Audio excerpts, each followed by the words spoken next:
প্রতিটা নতুন সকাল আমাদের জীবনে দেখবে নতুন একটা সুযোগ নিয়ে আসে। আমিও কিন্তু তাই আমার সকালটা এরকম সুন্দর একটা পরিবেশ দেখেই শুরু করার চেষ্টা করি। তো হ্যালো এভরিওয়ান, আমার আরো একটা নতুন ব্লগে তোমাদের জানাই অনেক অনেক ওয়েলকাম। আজকে সকাল সকাল বর চলে গিয়েছিল বাজারে, আর বাজার থেকে নিয়ে এসেছে দেখো এরকম টাটকা টাটকা একদম ট্যাংরা মাছ।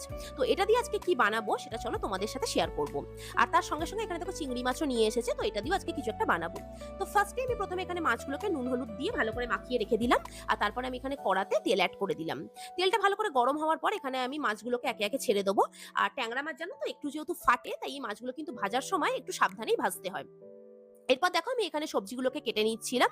আর চলো এরপরে রান্নাটা কমপ্লিট করে নেওয়া যাক। তো প্রথমে আমি তেলেতে এখানে কালো জিরে ফোড়ন দিয়ে দিলাম। আর কালো জিরে দেওয়ার পর এখানে আমি পেঁয়াজ কুচিগুলোকে দিয়ে দিয়েছিলাম। পেঁয়াজগুলো ভালো করে গোল্ডেন ব্রাউন করে ভেজে নেব। আর তারপরে আমি এখানে কাঁচা লঙ্কা অ্যাড করে দিলাম। এরপরে আমি দিয়ে দিলাম টমেটো কুচি। আর তারপরে আমি এর সঙ্গে দিয়ে দিলাম পরিমাণ মতো নুন। আর তারপরে আমি দিয়ে দিয়েছিলাম একটুখানি কাশ্মীরি লঙ্কার গুঁড়ো। ভালো করে মশলাটাকে মিক্সড করে নেওয়ার পর এর সঙ্গে আমি দিয়ে দিয়েছিলাম একটুখানি আদা রসুনের পেস্ট। তো তারপর মশলাটাকে আবার ভালো করে কষিয়ে নিয়ে এরপর আমি দিয়ে দিয়েছিলাম এর মধ্যে ক্যাপসিকাম কুচি। তারপরে ফাইনালি এর মধ্যে জল অ্যাড করে দিলাম। আর ঝোলটাকে ভালো করে একটুখানি ফুটে এলে এর মধ্যে আমি একে একে মাছগুলোকে ছেড়ে দিলাম। মাছগুলোকে দেওয়ার পর আমি ঢাকা চাপা দিয়ে এবারে আমার রান্নাটাকে কমপ্লিট হতে দেব। আর ততক্ষণে ওইদিকে দেখো আমার বাড়িতে যে দিদি আসে সেও এসে গিয়েছিল। দিদি কিন্তু জানো তো আমাকে এখানে ঘরের কাজের সাথে সাথে আমাকে রান্নায় যে সবজিগুলো আমার দরকার লাগে সেগুলোও কেটে দেয়।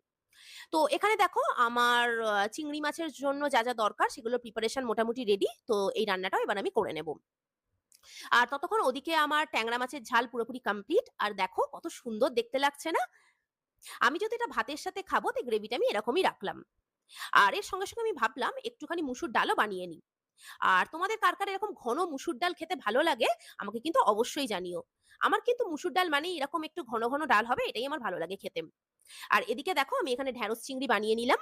আচ্ছা, তোমাদের চিংড়ি মাছের কি আইটেম পছন্দ আমাকে কিন্তু এটা অবশ্যই কমেন্টে জানিও। তো আমার রান্না দেখো ফাইনালি কমপ্লিট। তো এবার আমি গ্যাসটা মুছে নিচ্ছিলাম।